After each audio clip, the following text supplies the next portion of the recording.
खबरों में आगे बढ़ते हैं, बात करते हैं धार जिले के मनावर से। मनावर में श्वेतांबर जैन श्री संघ के बच्चों के परामर्श शिविर का समापन कार्यक्रम श्री महावीर रतन भवन में आज संपन्न हुआ। अखिल भारतीय साधु मार्गी संघ के आह्वान पर शीतकालीन 5 दिवसीय शिविर का आयोजन किया गया, जिसमें समाज के 60 बच्चों ने धार्मिक ज्ञान के साथ व्यवहारिक अनुशासन के सूत्र भी सीखे।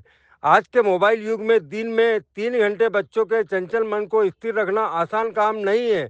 शिविर में आयु वर्ग के हिसाब से अलग विषय वस्तु के साथ स्थानीय समाज की श्राविकाओं ने शिक्षक की भूमिका निभाई। आज शिविरार्थियों ने शिविर के संस्मरण भी सुनाए। श्री संघ अध्यक्ष प्रवीण खटोड़ ने सफलता आयोजन पर युवाओं और शिक्षिकाओं के रूप में भाग लेने वाले बच्चों को अनुमोदन किया। मनोहर ओरा ने पुनः ऐसे ज्ञान वृद्धि के शिविर आयोजन की बात सभी के समक्ष रखी। स्नेहा ओरा और सारिका नवलखा ने भी अपने विचार रखे।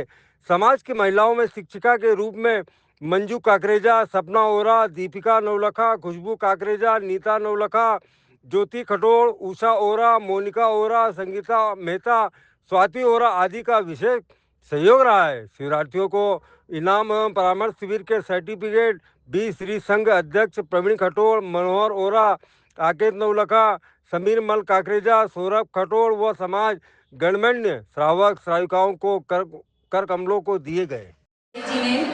परमार्थ शिविर का आयोजन आज संपन्न हुआ, जिसमें बड़े छोटे 60 बच्चों ने भाग लिया। सबको पुरस्कार और सर्टिफिकेट से सम्मानित किया गया और शिविर में शिक्षिकाओं को भी सम्मानित किया गया और भविष्य में ऐसा ही शिविर फिर लगे। जय जिनेन्द्र। जय जिनेन्द्र। आज मनावर में परमार्थ शिविर का समापन हुआ, जिसमें सभी बच्चों ने भरपूर भाग लिया और धर्म ध्यान सीखा और आगे भी यह शिविर ऐसे ही लगाएंगे हम, ताकि बच्चों में जैन धर्म के बारे में जान सके सभी बच्चे। जय जिनेन्द्र। मेरा शैक्षिक वंदन है।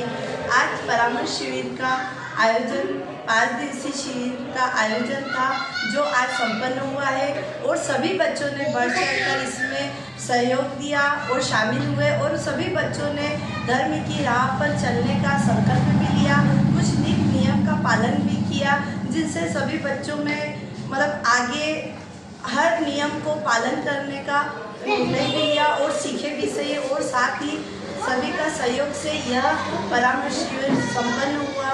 सभी को बहुत बहुत अनुमोदना, सभी बच्चों की बहुत बहुत अनुमोदना। आज मनावर नगर में परमार्थ शिविर का समापन हुआ है, जो कि 31 दिसंबर 2025 से लगा था और 4 जनवरी 2026 को पूरा हुआ।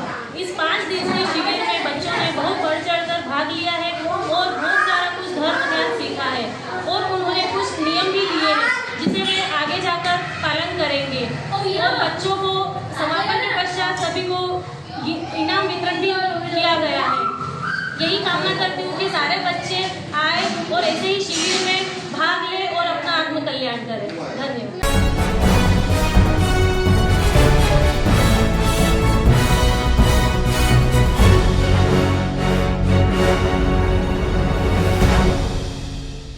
राष्ट्रीय स्वयंसेवक संघ के शताब्दी वर्ष पर विराट हिंदू सम्मेलन व समरसता भोज का हुआ आयोजन। राष्ट्रीय स्वयंसेवक संघ के शताब्दी वर्ष के निमित्त आज खलघाट मंडल के पाटीदार धर्मशाला परिसर में विराट हिंदू सम्मेलन व समरसता भोज का हुआ आयोजन।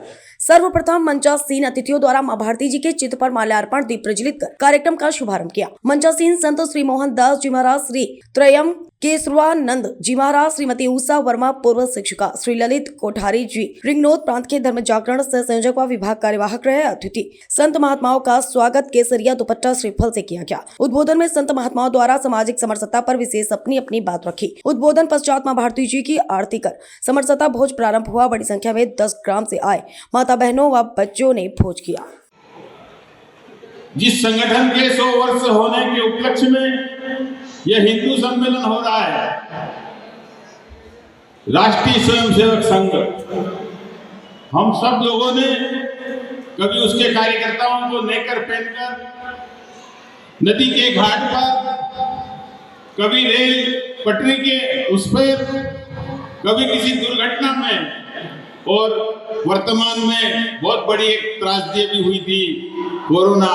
उस समय अपना सब कुछ त्याग कर, जान हथेली पर लेकर जिस समय परिवार के लोग अपने परिजनों से दूर रह रहे थे, उस समय भी संघ का स्वयंसेवक उन सेवा भाव के साथ उस काम में लगा था। ये एक उदाहरण है। ऐसे संघ का शताब्दी वर्ष 100 वर्ष। अभी दीदी ने बताया कि डॉक्टर हेडगेवार जी ने 1925 में उसकी स्थापना करी थी।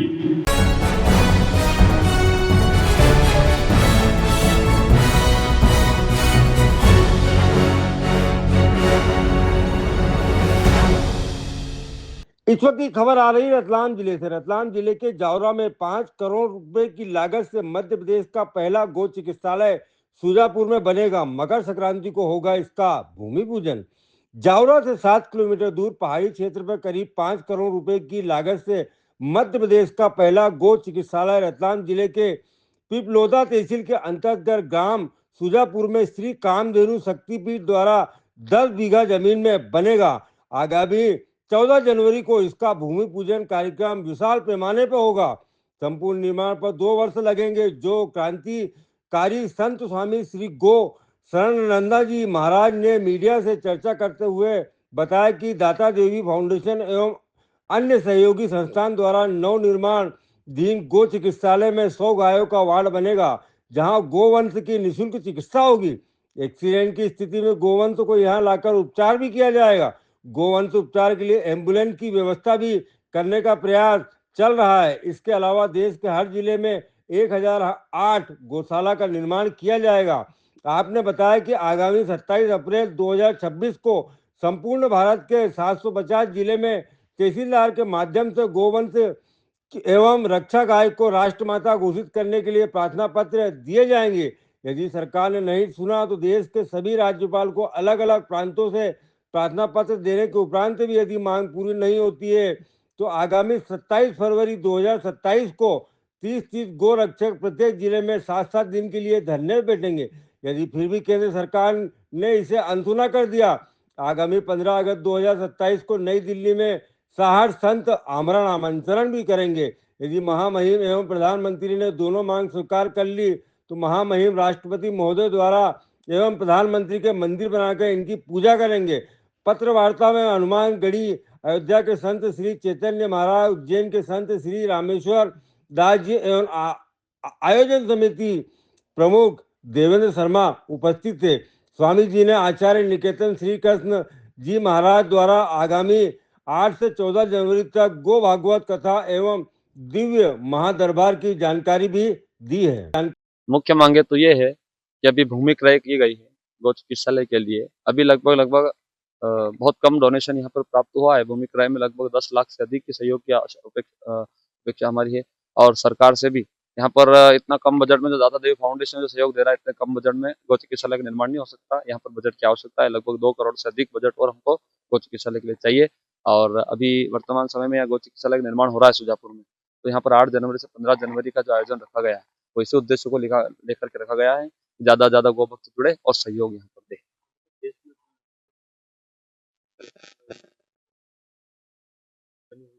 हमारे गोपाल परिवार के द्वारा तो लगभग 500 से अधिक गौशाला संचालित हो रही है, लेकिन 16-17 गौ चिकित्सालय का निर्माण या 16वां-17वां गौ चिकित्सालय यहाँ पर निर्माण होगा।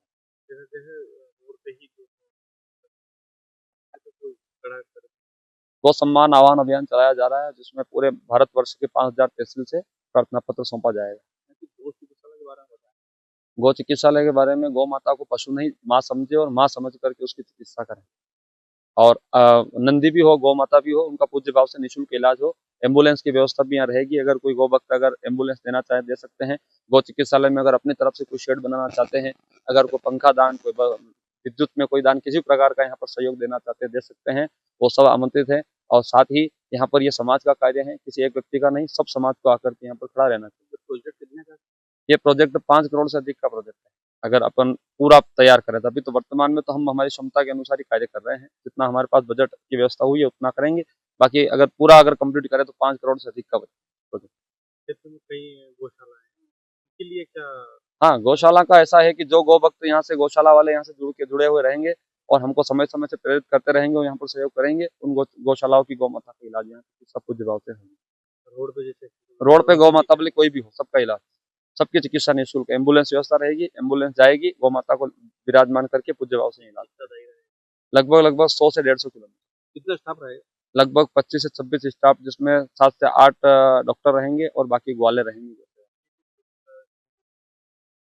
इसका भूमि पूजन 14 जनवरी को रखा है, जो 8 जनवरी से 15 जनवरी सुजापुर में जो कार्यक्रम हो रहा है उसके दौरान ही 14 जनवरी को भूमि पूजन, 3 महीने के पश्चात यहाँ पर कार्य आरंभ होगा। 1 वर्ष निर्माण के कार्य में कब से उपचार जारी है? लगभग 2027 के अप्रैल के पश्चात। वर्तमान समय में समाज के बीच में हम जा करके गौ सेवा की बात बता रहे हैं।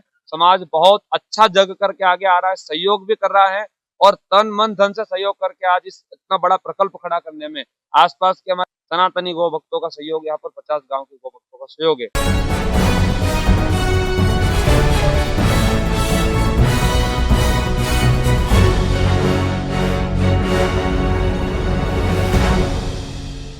खबर आ रही इंदौर से। इंदौर में दंपत्ति के ऊपर से गुजरा कंटेनर अचानक टर्न लेने से वीडियो को कुचलते हुए निकला। शुक्र है जान बच गई।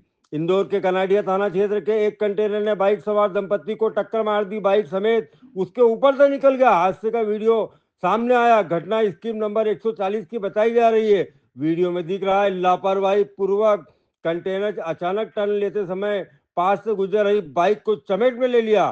कंटेनर ने बाइक को पूरी तरह से रोन दिया, जबकि दंपति सड़क पर गिर गए। गनीमत रही कि बाइक पर 2 छोटे छोटे बच्चे और पति मौजूद थे, मगर पति को गंभीर चोटें आई है। बाकी तीनों बाल बच गए, वरना चारों के साथ अनहोनी हो जाती। बहरहाल एडिशनल डीसीपी राजेश दंदुतिया ने बताया कि घटना शुक्रवार रात की है। पुलिस ने कार्रवाई करते हुए कंटेनर ड्राइवर को गिरफ्तार कर लिया है। साथ ही वाहन को जब्त कर आगे की कार्रवाई पुलिस कर रही है। सर, कनाडिया थाना क्षेत्र में सड़क हादसे का एक वीडियो वायरल हुआ। सोशल मीडिया में एक वीडियो वायरल हो रहा है जो कनाडिया का पाया जा रहा है, जिसमें 140 नंबर स्कीम के पास का है ये। इसमें एक बाइक सवार जो बाइक का जिसका परिवार था, उन्होंने मोड़ने की कोशिश की, तभी एक ट्रोला पीछे से आया और उस पर चढ़ गया जो उसके जो बाइक पर। इस पर हालांकि इसमें कोई भी हताहत नहीं हुआ है, थोड़ी इंजरी आई है, खतरे से बाहर है और इसको ट्रोले को जब्त कर लिया गया है। एफआईआर रजिस्टर कर ली गई है और आरोपी को भी गिरफ्तार कर लिया गया है।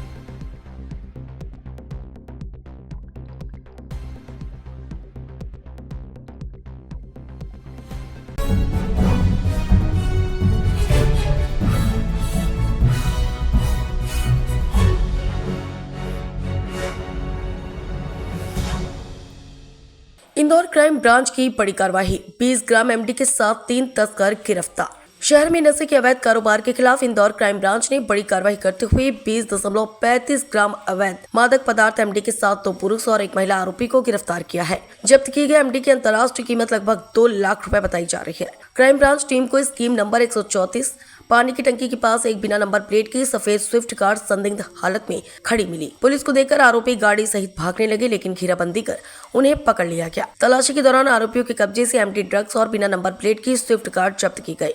आरोपियों ने पूछताछ में नशे के आदी लोगों को अधिक दामों पर ड्रग्स बेचने की बात कबूल की है। पुलिस ने आरोपी के खिलाफ एनडीपीएस एक्ट की धारा 8/22 के तहत मामला दर्ज कर आगे की वैधानिक कार्रवाई शुरू कर दी है। अवैध मादक पदार्थों के खिलाफ लगातार इंदौर पुलिस कमिश्नरेट में कार्रवाई की जा रही है। इस बार ने भी कल कार्रवाई की थी। क्राइम ब्रांच के द्वारा भी लगातार कार्रवाई की जा रही है।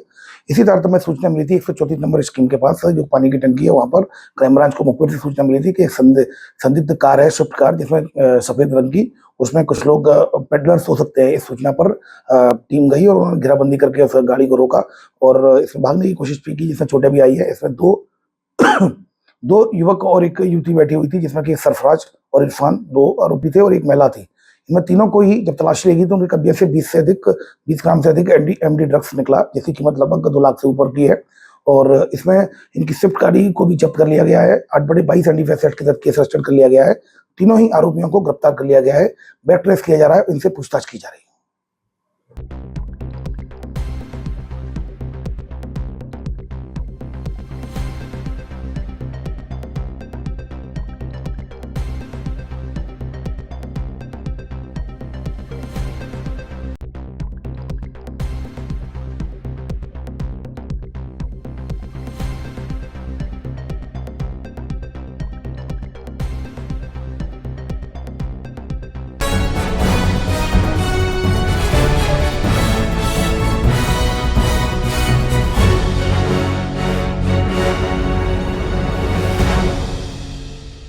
खबर आ रही है उत्तर प्रदेश के सोनभद्र से।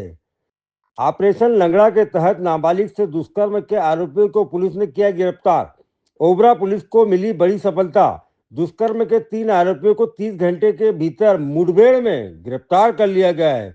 वहीं पुलिस से शिकायत में पीड़िता की मां ने बताया उसकी बेटी मजदूरी करने के उद्देश्य से भलुआ टोला में किराए पर रहती थी, जिसके साथ काम करने वाला राजगीर मिस्त्री पप्पू उर्फ बिंदु यादव अपने 2 साथियों के साथ 30 दिसंबर में पहाड़ी पर ले जाकर उसके साथ जबरन दुष्कर्म किया, जिसकी रिपोर्ट दर्ज कराकर आरोपियों की तलाश में ओबरा पुलिस द्वारा 2 टीम बनाकर आरोपियों की तलाश की जा रही थी।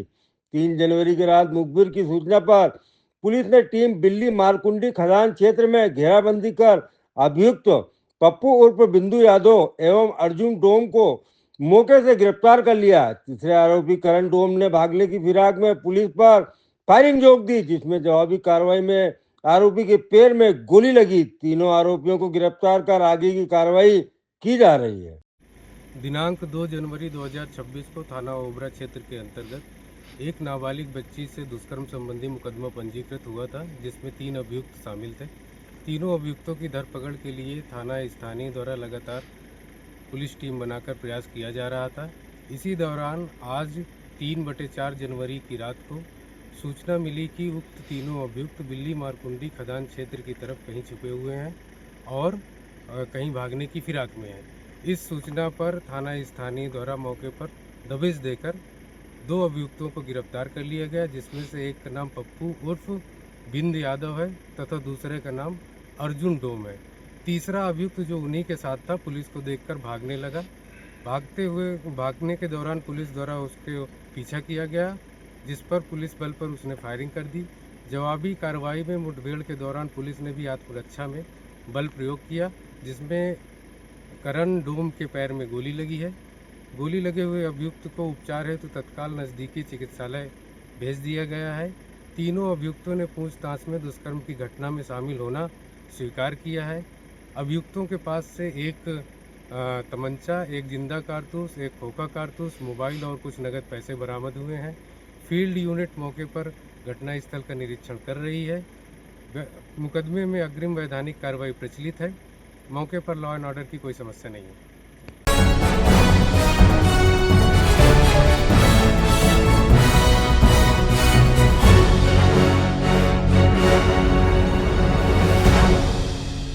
खबरों में आगे बढ़ते हैं, बात करते हैं उज्जैन जिले के नागदा से। स्कूल प्रिंसिपल ने की एक नई शुरुआत। अवकाश वाले दिन प्रिंसिपल कॉलोनी में जाकर स्कूल में पढ़ रहे बच्चों के पेरेंट्स की मुलाकात। बच्चों के परिवार के माता पिता को दिखाया सच का आईना। नागदा के भारत कॉमर्स स्कूल के प्रिंसिपल केबी गुप्ता का एक नया रूप देखने को मिला है। दरअसल स्कूल में आज अवकाश होने के कारण प्रिंसिपल गुप्ता अपने स्टाफ शिक्षकों के साथ स्कूल के पास बनी कॉलोनी में भ्रमण कर उनके निकले और वहां बच्चों के माता पिता से मिले और उनसे पूछा कि बच्चा स्कूल जा रहा है कि नहीं जा रहा है, यह आपको पता है कि नहीं है। वहीं माता पिता ने बच्चों की कमजोरियों को भी बताया और उनके साथ साझा किया। कई बच्चे उन्हें ऐसे भी मिले जो घर से स्कूल तो जाते हैं परंतु स्कूल पढ़ने पे नहीं पहुंचते हैं, जिनकी जानकारी प्रिंसिपल द्वारा पालकों को दी गई। साथ ही माता पिता के सामने उन्होंने बच्चों को कापियों को भी मंगवाया और उनका होमवर्क पालकों को भी बताया। स्कूल प्रिंसिपल गुप्ता का सराहनीय कदम स्कूल प्रिंसिपल के लिए ये सराहनीय कदम है और माता पिता को बताया कि बच्चे आपके स्कूल में कितना पढ़ रहे हैं, क्या आप देखते हैं बच्चे स्कूल जा रहा है कि नहीं जा रहा है, ये आपको भी पता होना चाहिए। सर आप लोग आज आप Bharat commerce school principal sir, आप गली गली आज घूम रहे हैं, क्या कारण है? बच्चों से मुलाकात भी कर रहे हैं, बातें भी कर रहे हैं, क्या पूछ रहे हैं सर? उनसे क्या पूछ रहे हैं? बच्चों के शैक्षणिक विकास के संबंध में माता पिता से बता रहे हैं। बच्चे अनुपस्थित रहते हैं, फेल हो रहे हैं, बच्चों को शैक्षणिक विकास हो, यही हमारा सारे स्टाफ का उद्देश्य है। तो सर बच्चों की आपने कॉपियाँ भी यहाँ तक कॉपियाँ तक चेक करी है कि कितना होमवर्क किया है, कितने मतलब बच्चों को दिन में लिखने का देता था। मैं जब रहा हूँ डेली बच्चों को हिंदी, इंग्लिश और मैथ, तो बच्चों की वो कॉपी देख रहे हैं, बच्चों लगातार लिख रहे हैं या नहीं लिख रहे, वो भी कॉपी चेक कर सर अभी एक शिकायत मैंने ये भी देखी कि आपने मतलब पेरेंट्स को पता नहीं था कि बच्चा स्कूल से गायब भी रहता था, पर आपने बताया कि स्कूल में भी नहीं आता और इसका जो सेक्शन भी पूरा नहीं हुआ है, पूरे से 2 सेक्शन का काम एक ही पन्ने में कर लिया। हाँ बताया ना मैं, सारी जो भी बच्चे की कमियां हैं माता पिता को पता होना चाहिए। बच्चे स्कूल जा रहे हैं नहीं जा रहे, कहाँ जा रहे हैं, ये सारी जानकारी माता पिता को होना चाहिए। जब भी बच्चे का शैक्षणिक विकास होगा, बच्चे का सर्वांगीण विकास होगा। चलिए।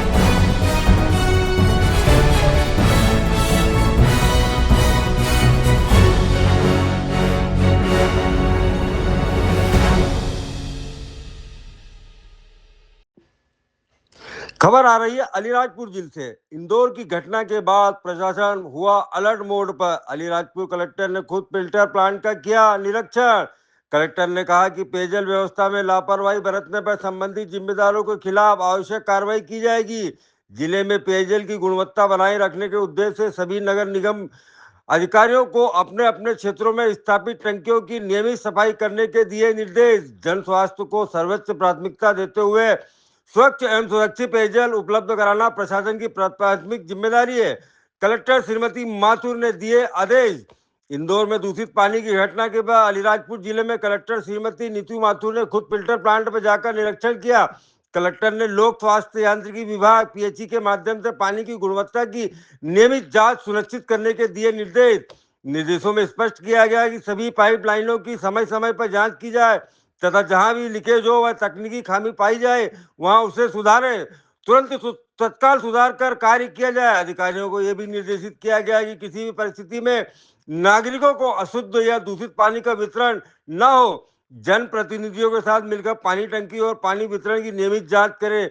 दूषित पानी की समस्या के निराकरण के लिए जिले में कॉल सेंटर का निर्माण किया जाएगा, जहां कोई भी व्यक्ति समस्या का निराकरण तुरंत किया जाएगा। कलेक्टर ने आगामी 7 दिनों में सभी पानी वितरण जल स्रोत की जांच कर 20 वर्षों से अधिक समय में बिछाई पाइपलाइन का सर्वे करें और दुरुस्त करें या नहीं, इसकी जानकारी शीघ्र उपलब्ध कराने के लिए निर्देश दिए। पानी की गुणवत्ता, क्लोरीन की मात्रा, टंकी की सफाई आदि की जानकारी रजिस्टर में इंद्राज करें। बैठक कर नगर एवं ग्रामीणों को शुद्ध पेयजल के लिए जल भराव आदि के जागरूक वार्ड प्रभारियों एवं अमृत मित्र समन्वयक के साथ बैठक कर साफ सफाई पर विशेष ध्यान दें। प्रशासन ने कहा है कि पेयजल व्यवस्था में लापरवाही बरतने पर संबंधित जिम्मेदार के खिलाफ आवश्यक कार्रवाई की जाएगी। जन स्वास्थ्य को सर्वोच्च प्राथमिकता देते हुए स्वच्छ एवं सुरक्षित पेयजल उपलब्ध कराना प्रशासन की प्राथमिक जिम्मेदारी हो। कलेक्टर श्रीमती फिल्टर प्लांट पर अलीराजपुर का निरीक्षण कर संबंधित अधिकारियों को आवश्यक दिशा निर्देश दिए। साथ ही निर्देश दिए कि साफ सफाई का विशेष ध्यान देकर नागरिकों को शुद्ध पेयजल उपलब्ध कराना निश्चित करें। साथ ही बता दें कि इंदौर की घटना के बाद मुख्यमंत्री ने सभी जिला कलेक्टरों को आदेश दिया है कि सभी अपने अपने क्षेत्र में जाकर देखें कि लाइन कहीं फूटी हुई तो नहीं है, जनता को स्वच्छ पानी मिल रहा है कि नहीं मिल रहा है। इंदौर की बड़ी घटना के बाद आई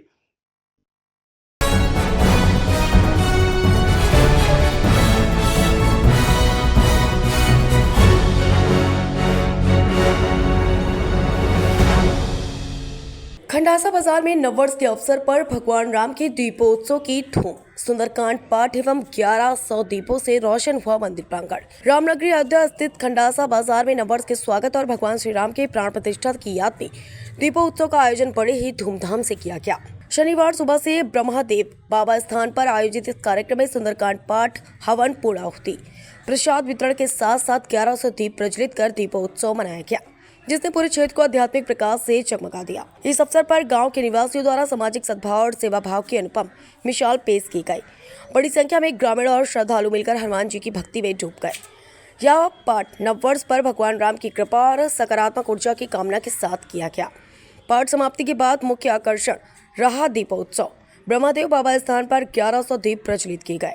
कथावाचक आचार्य सत्यदेव मिश्रा ने बताया कि यह दीपोत्सव भगवान राम के प्राण प्रतिष्ठा को याद कर मनाया जाता है और नववर्ष पर इसे आयोजित कर नई शुरुआत की प्रेरणा ली जाती है। कार्यक्रम के आयोजक सुरेंद्र कुमार उर्फ पेपे तथा दिनेश का कहना है कि ऐसे कार्यक्रम न केवल धार्मिक आस्था को मजबूत करते हैं बल्कि समाज में एकता और सेवा भाव को भी बढ़ावा देते हैं। राम मंदिर की प्राण प्रतिष्ठा के बाद से ऐसे स्थानीय उत्सव और भी भव्य होते जा रहे हैं, जो रामनगरी की संस्कृति को जीवंत रखने में महत्वपूर्ण भूमिका निभा रहे हैं। गांव के ही निवासी ताज मोहम्मद और हरिराम रावत ने अपनी ओर से गरीब और जरूरतमंदों की मदद की।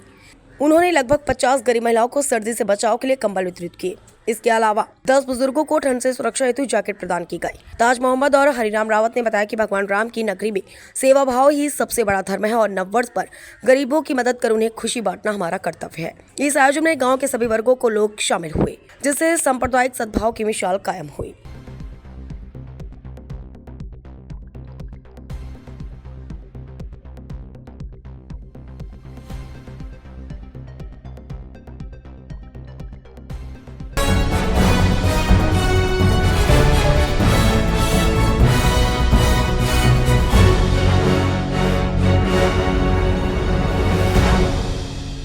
बड़वानी नॉलेज रैन हायर सेकेंडरी स्कूल में प्रतिभा सम्मान समारोह के आयोजन में कक्षा 12वीं मैथ्स इंग्लिश मीडियम में स्कूल में प्रथम 81% आने पर रिधिमा राजेश गुप्ता को प्रशंसा पत्र व शील्ड प्रदान कर सम्मानित किया गया। पुरस्कार वितरण पूर्व कैबिनेट मंत्री माननीय प्रेम सिंह पटेल व जिला पंचायत अध्यक्ष श्री बलवंत पटेल व स्कूल संस्थापक डॉक्टर राम सहाय यादव की उपस्थिति में प्रतिभा सम्मान कार्यक्रम आयोजित हुआ। माननीय प्रेम सिंह पटेल व बलवंत सिंह पटेल द्वारा नॉलेज रैन स्कूल की छात्रा रिधिमा राजेश गुप्ता को सम्मानित करते हुए अपने उद्बोधन में कहा, बेटी रिधिमा गुप्ता द्वारा स्कूल में प्रथम स्थान प्राप्त करना ही काफी नहीं, आगे और भी उपलब्धि हासिल कर देश और बड़वानी का नाम रोशन करना है और प्रशासनिक क्षेत्र में उच्च पद प्राप्त करे। ऐसे विचार व्यक्त कर रिधिमा गुप्ता की प्रशंसा करते हुए प्रशंसा पत्र प्रदान किया। साथ ही माननीय प्रेम सिंह पटेल ने अपने उद्बोधन में सभी बच्चों से यह कहा कि आप भी बहुत मेहनत कर भविष्य में इसे ही सफलता अर्जित कर स्कूल और अपने माता पिता का नाम गौरवान्वित करे।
रॉबर्ट्सगंज के मरकरी नहर में मृतबिलिया अखिलेश की हत्या की गुत्थी को पुलिस ने सुलझाया। बड़ी खबर आपको बता दें, सोनभद्र से आ रही है। हत्या आरोपी 26 वर्षीय सुदीप देव पांडे उर्फ सूरज निवासी नरोत्तमपुर को पुलिस ने किया गिरफ्तार। 23 दिसंबर 2025 की शाम को आरोपी संदीप ने फोन के जरिए मृतक अखिलेश को घर के बाहर बुलाया। अखिलेश उर्फ कन्हैया को अपनी बोलेरो गाड़ी से आरोपी ले गया सजौर। आरोपी सुदीप ने मेडिकल स्टोर से खरीदा दवा और इंजेक्शन, बाजार से लिए हेरोइन का पुड़िया। आरोपी का पूछताछ में खुलासा, खुद को इंजेक्शन के माध्यम से 5 ml और मृतक अखिलेश को 10 ml हेरोइन का दिया डोज। इंजेक्शन लेते ही अखिलेश के मुंह से निकलने लगा झाग। अभियुक्त ने अखिलेश का गला दबा ले ली जान। आरोपी ने 24-25 दिसंबर की भोर में अपनी बोलेरो में लाद कर मरकरी नहर में फेंक दिया था मृतक का शव। मृतक कन्हैया यादव और आरोपी सुदीप पांडे पन्नूगंज थाना क्षेत्र के हैं निवासी। गुमशुदा अखिलेश यादव उर्फ कन्हैया यादव की मौत की गुत्थी सुलझाने के लिए लगी थी पुलिस की चार टीमें। हत्याकांड कांड के जांच के दौरान मिले साक्ष्य के आधार पर हत्यारोपी सुदीप पांडे तक पहुंची पुलिस।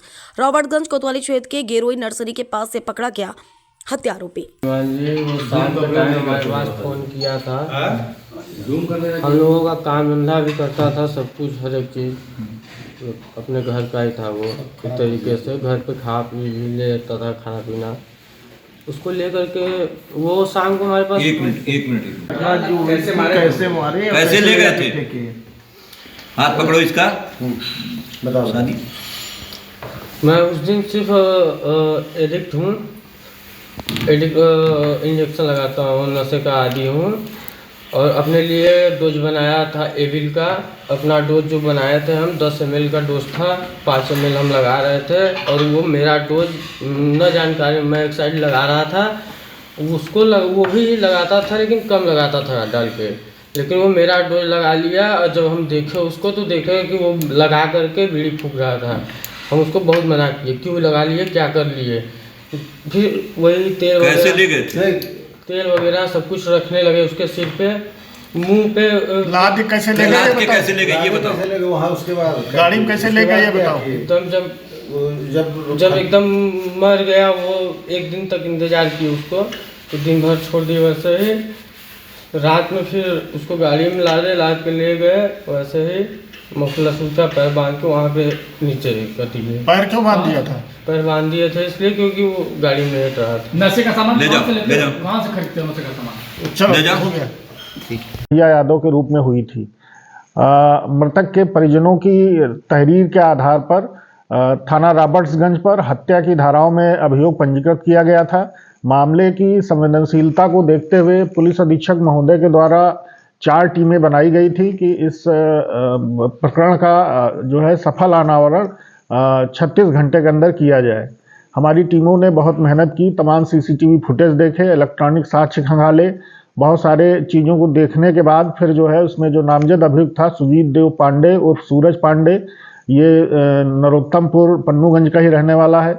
इसको जो है हिरासत में लिया गया। हिरासत में लेकर जब इससे कड़ाई से पूछताछ की गई तो इसने जो है अपना जुर्म कबूल कर लिया और बताया कि साहब मुझसे गलती हो गई है, हम नशे के आदी हैं।